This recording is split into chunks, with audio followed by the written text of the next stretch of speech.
Good morning, everybody, and thanks for being here this morning. As you know, on March 22nd, Special Counsel Robert Mueller concluded his investigation into matters related to Russian attempts to interfere in our 2016 presidential election, and he submitted his confidential report to me pursuant to department regulations. As I said during my Senate confirmation hearing and since, I'm committed to ensuring the greatest degree possible of transparency concerning the special counsel's investigation, consistent with the law. At 11 this morning, I'm going to transmit copies of the public version of the special counsel's report to the chairman and ranking members of the Senate and House Judiciary Committees. The Department of Justice will also make the report available to the American people by posting it on the department's website after it has been delivered to Congress. I'd like to make a few comments today on the report. Before I do that, I want to thank Deputy Attorney General Rod Rosenstein for joining me here today and for his assistance and counsel throughout this process. Rod, as you know, has served at the department for nearly 30 years with dedication and distinction, and it's been a great privilege and pleasure for me to work with him since my confirmation.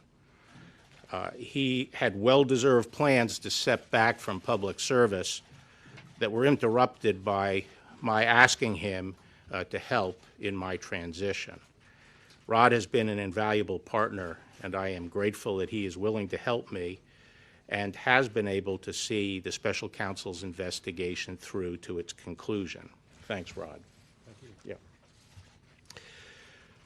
I'd also like to thank Special Counsel Robert Mueller for his service and the thoroughness of his investigation, particularly his work exposing the nature of Russia's attempts to interfere in our electoral process. As you know, one of the primary purposes of the Special Counsel's investigation was to determine whether President Trump's campaign or any individual associated with it conspired or coordinated with the Russian government to interfere in the 2016 election. Volume 1 of the Special Counsel's report describes the results of that investigation. As you will see, the Special Counsel's report states that his quote, investigation did not establish that members of the Trump campaign conspired or coordinated with the Russian government in its election interference activities. I am sure that all Americans share my concern about the efforts of the Russian government to interfere in our presidential election. As the Special Counsel report makes clear, the Russian government sought to interfere in our election process.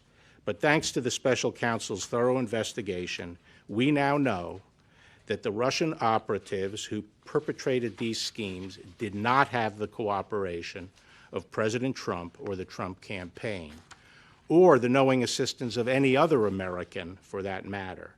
That is something that all Americans can and should be grateful to have confirmed.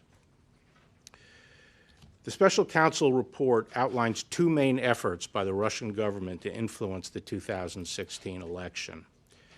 First, the report details efforts by the Internet Research Agency, a Russian company with close ties to the Russian government, to sow social discord among American voters through disinformation and social media operations. Following a thorough investigation of this disinformation campaign, the Special Counsel brought charges in federal court against several Russian nationals and entities for their respective roles in this scheme. Those charges remain pending, and the individual defendants remain at large. But the Special Counsel found no evidence that any American, including anyone associated with the Trump campaign, conspired or coordinated with the Russian government or the IRA in this illegal scheme. Indeed, as the report states, quote, the investigation did not identify evidence that any U.S. person knowingly or intentionally coordinated with the IRA's interference operation, unquote. Put another way, the Special Counsel found no collusion by any Americans in IRA's illegal activities. Second, the report details efforts by the Russian military officials associated with the GRU, the Russian Military Intelligence Organization, to hack into computers and steal documents and emails from individuals associated with the Democratic Party and Hillary Clinton's campaign for the purpose of eventually publicizing these documents. Obtaining such unauthorized following a thorough investigation of these hacking operations, the special counsel brought charges in court against several Russian military officers for their respective roles in these illegal hacking operations. Those charges are still pending, and the defendants remain at large. But again, the special counsel's report did not find any evidence that members of the Trump campaign or anyone associated with the campaign conspired or coordinated with the Russian government in these hacking operations. In other words, there was no evidence of the Trump campaign collusion with the Russian government's hacking. The special counsel's investigation also examined Russian efforts to publish stolen emails and documents on the internet. The special counsel found that after the GRU disseminated some of the stolen documents to entities that it controlled, DC Leaks and Guccifer II, the GRU transferred some of the stolen materials to WikiLeaks for publication. WikiLeaks then made a series of document dumps. The special counsel also investigated whether any member or affiliate of the Trump campaign encouraged or otherwise played a role in these dissemination efforts. Under applicable law, publication of these types of material would not be criminal unless the publisher also participated in the underlying hacking conspiracy. Here, too, the special counsel's report did not find that any person associated with the Trump campaign illegally participated in the dissemination of the materials. Finally, the special counsel investigated a number of links or contacts between the Trump campaign officials and individuals connected with the Russian government during the 2016 presidential campaign. After reviewing these contacts, the special counsel did not find any conspiracy to violate U.S. law involving Russian-linked persons and any persons associated with the Trump campaign. So that's the bottom line.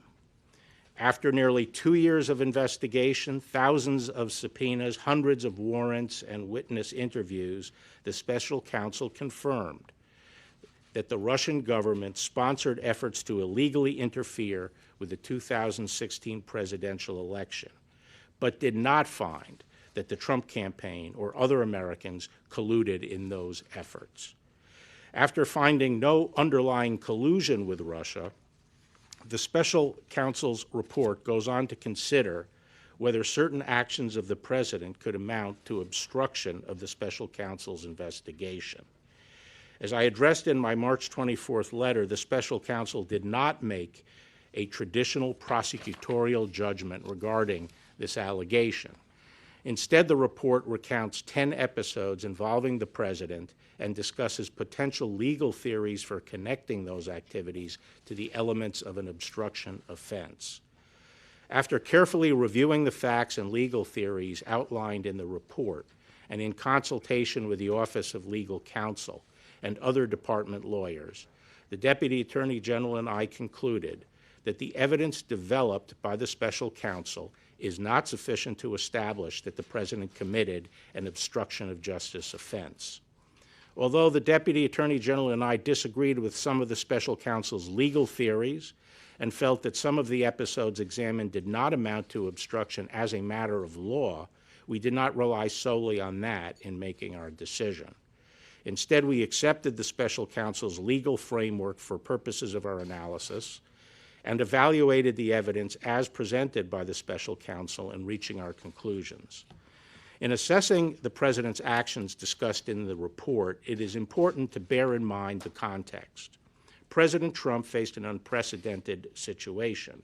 As he entered into office and sought to perform his responsibilities as president, federal agents and prosecutors were scrutinizing his conduct before and after taking office and the conduct of some of his associates.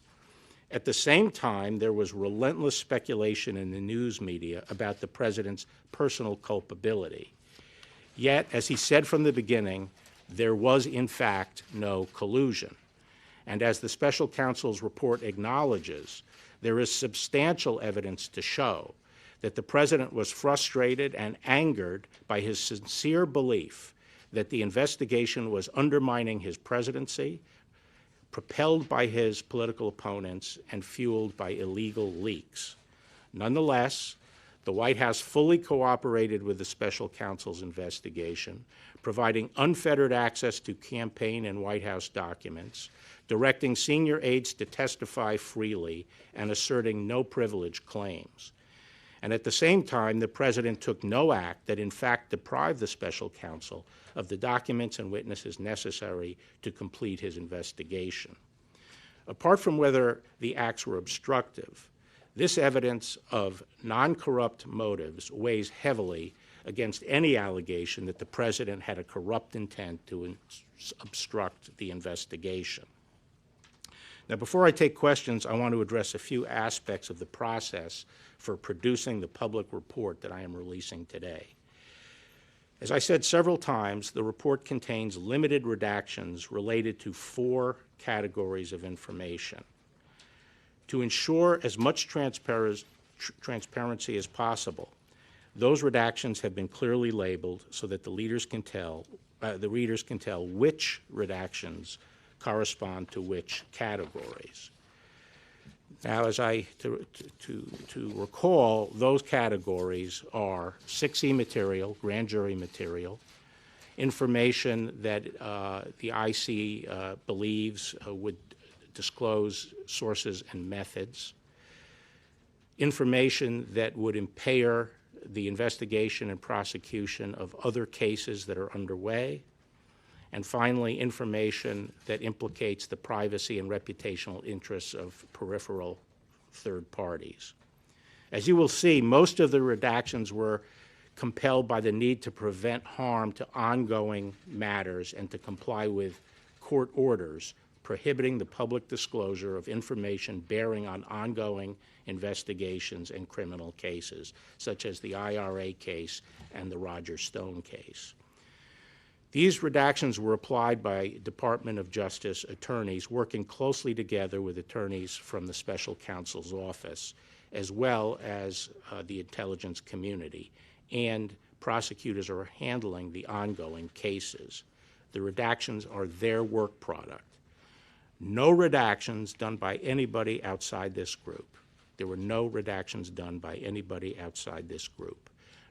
No one outside this group proposed any redactions, and no one outside the department has seen the unredacted report, with the exception of certain sections that were made available to IC, the intelligence community, for their advice on protecting intelligence sources and methods.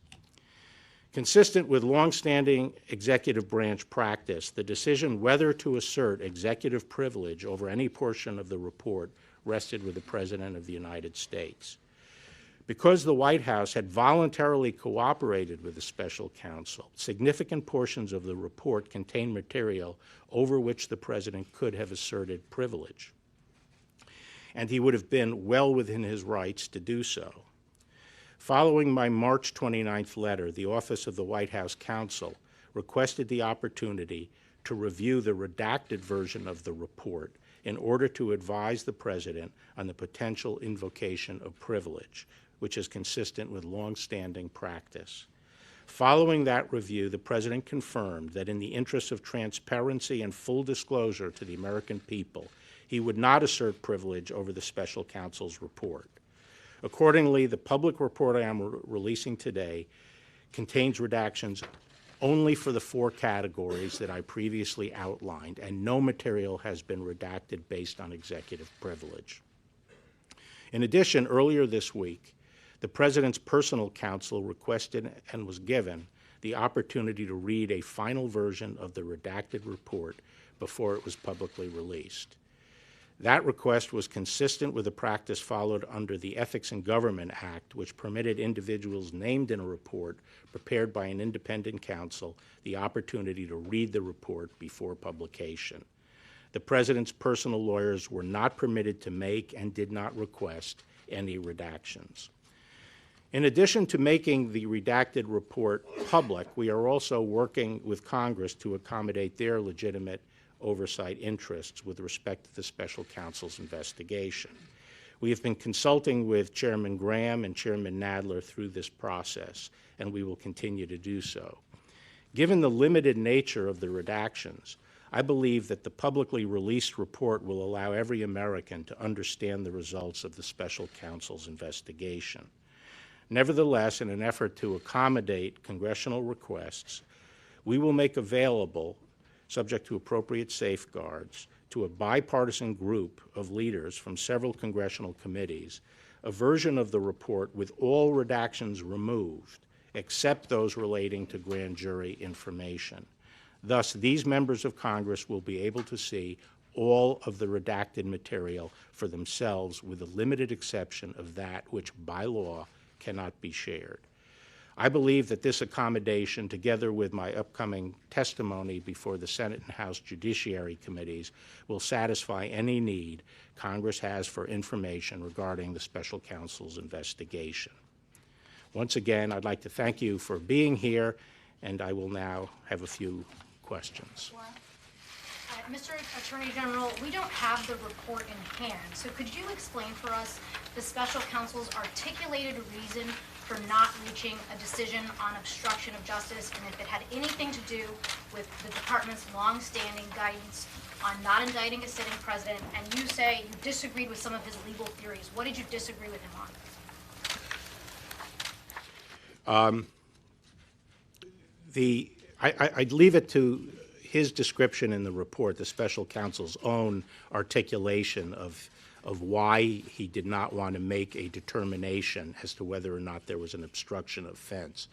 But I will say that when we met with him, Deputy Attorney General Rosenstein and I met with him, along with Ed O'Callaghan, who is the principal associate deputy, on March 5th, we specifically asked him about the OLC opinion and whether or not he was taking the position that he would have found a crime but for the existence of the OLC opinion. And he made it very clear several times that that was not his position. He was not saying that but for the OLC opinion he would have found a crime. He made it clear that he had not made the determination that there was a crime. Did you disagree with him on? May I follow up on that, Mr. Attorney General? What did you disagree with him on? Given that, why did you and Mr. Rosenstein feel the need you had to take it to the next step to conclude that there was no crime, especially given that DOJ policy? Well, the very prosecutorial function and all our powers as prosecutors, including the power to convene grand juries and the compulsory process that's involved there, is for one purpose and one purpose only. It's determine yes or no. Was alleged conduct criminal or not criminal? That is our responsibility, and that's why we have the tools we have. And we don't go through this process just to collect information and throw it out to the public. We collect this information, we use that compulsory process for the purpose of making that decision.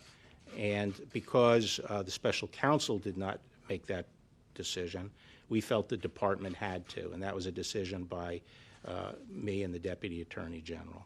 Yes. Or did the special counsel indicate that he wanted you to make the decision, or that it should be left for Congress? And also, how do you respond to criticism you're receiving from congressional Democrats that you're acting more as an attorney for the president rather than as the chief law enforcement officer? Well, Special Counsel Mueller did not indicate that his purpose was to leave the decision to Congress. I hope that was not his view, since we don't convene grand juries and conduct criminal investigations for that purpose. He did not, I didn't talk to him directly about the fact that we were making the decision, but I am told that his reaction to that was that it was my prerogative as Attorney General to make that decision. Attorney General Barr, Catherine here at Fox News. Hi there. Is there anything you can share today about your review of the genesis of the Russia investigation and whether assets have been provided to investigate? No, today I'm really focused just on the process of releasing this report. Senior Democrats in Congress have asked for Robert Mueller himself to testify. Robert Mueller remains a Justice Department employee as of this moment. Will you permit him to testify publicly to Congress? I have no objection to Bob Mueller personally testifying. Mr. Attorney General, it's not just Democrats who have questioned some of the process here. A Republican-appointed judge on Tuesday said you have, quote, created an environment that has caused a significant part of the American public to be concerned about these redactions. You cleared the president on obstruction. The president is fundraising off of your comments about spying. And here you have remarks that are quite generous to the president, including acknowledging his feelings and his emotions. So what do you say to people on both sides of the aisle who are concerned that you are trying to protect the president? Well, actually, the statements about his sincere beliefs are recognized in the report, that there was substantial evidence for that. So I'm not sure what your basis is for saying that I am being generous to the president. You face an unprecedented situation. It just seems like there's a lot of effort to go out of your way to acknowledge how this. Well, is there another precedent for it? No, but it's unusual. Okay, so that- unprecedented is an accurate description, isn't it? Yes, but Okay. what do you say to people who are concerned that you are trying to protect the president? Eric? There's a lot of public interest in the absence of the special counsel and members of his team. Was he invited to join you up on the podium? Why is he not here? This is his report, obviously, that you're talking about today. No, it's not. It's a report he did for me as the Attorney General. He is required under the regulation to provide me with a confidential report. I'm here to discuss my response to that report and my decision, entirely discretionary, to make it public, since these reports are not supposed to be made public. That's what I'm here to discuss. Propriety for you to come out and sort of what appears to be sort of spinning the report before the public gets a chance to read it? Okay, thank you very much. Thank you.